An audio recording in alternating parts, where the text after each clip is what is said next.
Fala pessoal, tudo bem com vocês? Nesse videozinho aqui a gente vai falar um pouquinho em relação ao comportamento dinâmico aqui do Citroën C4 Cactus, né? Lembrando, estou rodando com esse C4 Cactus aqui há uns 2 dias mais ou menos, né? Eu estou em São Paulo, troquei a T-Cross nesse C4. E aí, já rodei bastante com o carro, né? Fiz viagem com ele inclusive. E nesse vídeo a gente vai falar um pouquinho sobre a questão de desempenho, consumo de combustível, questão de conforto dentro do carro, enfim. Aquele videozinho padrão que vocês já conhecem, que a gente faz todas as vezes que a gente grava, pega um carro aqui no canal.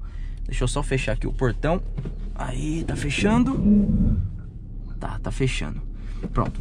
Então aquele videozinho padrão que vocês já conhecem. Mas antes, se vocês ainda não são inscritos aqui no canal da CVM Auto, então se inscrevam aqui no canal, compartilhem o vídeo com seus parentes, seus colegas, seus amigos. Deixem um joinha se vocês gostarem aqui desse nosso review. E então agora, sem mais delongas, vamos pro vídeo.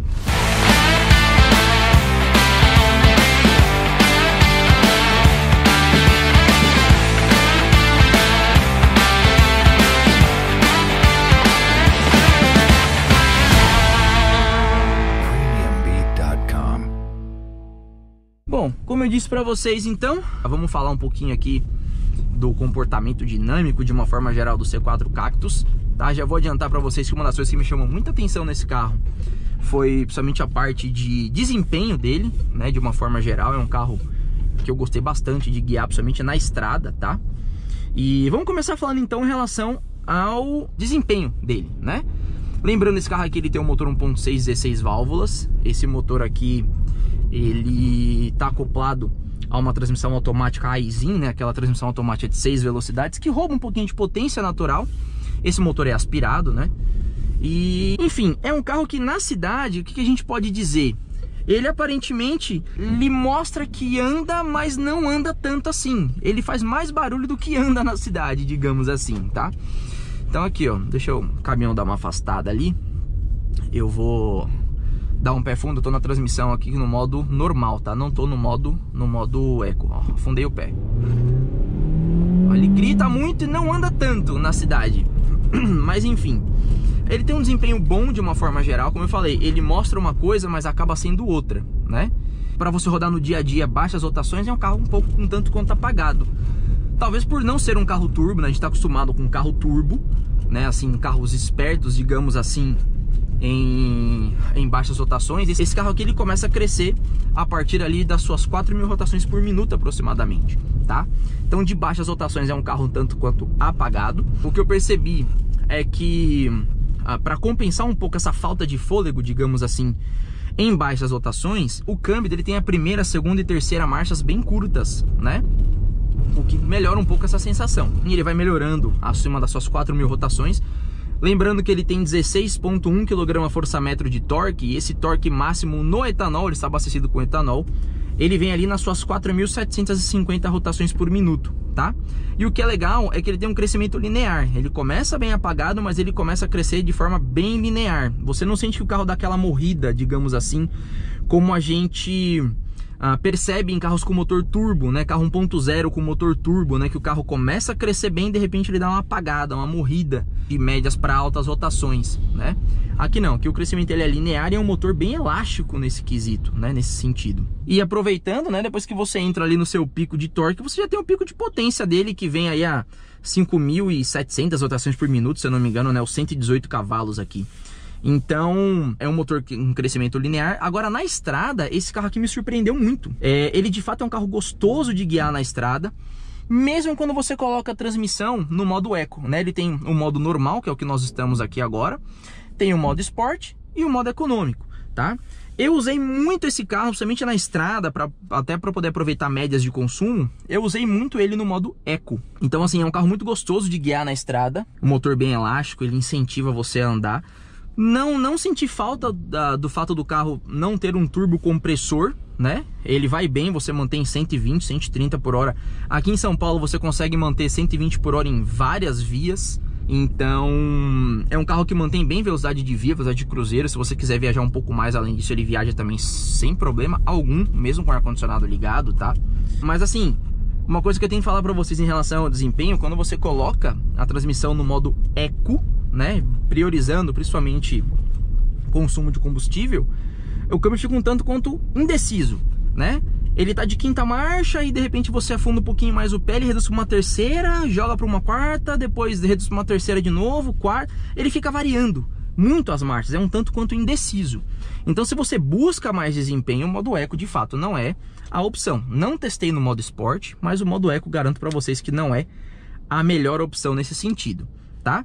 Em relação ao consumo de combustível, a média de computador de bordo, e uma coisa que eu posso dizer para vocês, que esses carros franceses têm uma precisão no quesito computador de bordo, média de cidade, 6,7 km por litro de etanol, sempre com ar-condicionado ligado e sempre com mais de uma pessoa dentro do carro. E na estrada eu consegui fazer com ele em alguns momentos 9,5, 9,6 km por litro, não me lembro agora exatamente, mas foi alguma coisa assim, entre 9,5 e 9,6 km por litro de etanol, né, com 4 pessoas no carro, ar-condicionado ligado. E detalhe, obviamente, na questão de segurança e conforto, eu usei o piloto automático dele aqui. E sempre variando, né, entre 100 e 120 por hora, depender da via que eu estivesse, tá? Então eu consegui essas médias aí com isso, ok? Uma coisa que dá pra falar pra vocês também que me chamou muita atenção, eu peguei um trecho de serra e a gente acaba usando o modo manual, né, para poder reduzir marcha e subir marcha e tudo mais. A transmissão tem um engate muito preciso quando você faz a troca de marchas no modo manual. É um carro confortável, mas ao mesmo tempo ele é um carro um tanto quanto duro, né, no sentido de que é um carro robusto, tá? Então dá para dizer para vocês aí que é um carro confortável na medida do possível, mas ele é um carro robusto, tá? A suspensão dele filtra bem as irregularidades do asfalto e tudo mais. Mas eu acho que o carro poderia ser um pouco mais confortável do que de fato ele é. Aproveitando ainda, falando aí de questão de conforto, os bancos abraçam bem, são bancos bem confortáveis, talvez até compense um pouco a questão da suspensão dele, que é um pouquinho dura. Bancos são confortáveis, o ar-condicionado dele gela bem aqui dentro, ar-condicionado digital. Eu não cheguei a usar muito a função automática do ar-condicionado, tá? Então, mas assim, de certa forma o ar-condicionado gela bem, é bem interessante dizer isso daí pra vocês. Ó, Hill Holder, eu tava levemente inclinado aqui, você tira o pé do freio, o carro segura. Enfim, então tá aqui. Falei pra vocês do desempenho, falei do consumo, falei um pouco da suspensão, conforto. Outra coisa que é legal falar pra vocês também, o carro é muito na mão, a direção dele é muito precisa, uma direção elétrica, progressiva e muito precisa. Me chamou muita atenção isso daí. Não é aquela direção boba, digamos assim. Já peguei outros carros franceses em que a direção, também um pouco mais antigos, né, que a direção elétrica deixa o carro um pouco bobo, um pouco mole mesmo em altas velocidades. Aqui não. Aqui o carro é bem preciso, tá? A direção dele é bem precisa, principalmente conforme você vai ganhando velocidade. Então, estabilidade também, é um carro bem estável, né? Muito interessante dizer aí pra vocês que é um carro estável, né? Pra gente guiar e é bem legal, tá bom? Enfim, acho que é basicamente isso. Não tem como dizer pra vocês em relação a... Não tem como dizer pra vocês aí com relação a preço de seguro, porque não fiz cotação nem nada. Carro de locadora, resolvendo outras coisas na rua, a gente acaba nem pedindo pra fazer cotação, tá? Mas é isso. Eu hoje, se fosse comprar um carro na faixa de preço dele, né, ele hoje é um carro que custa 125 mil reais aproximadamente, aí 0 km. Ó, afundei o pé.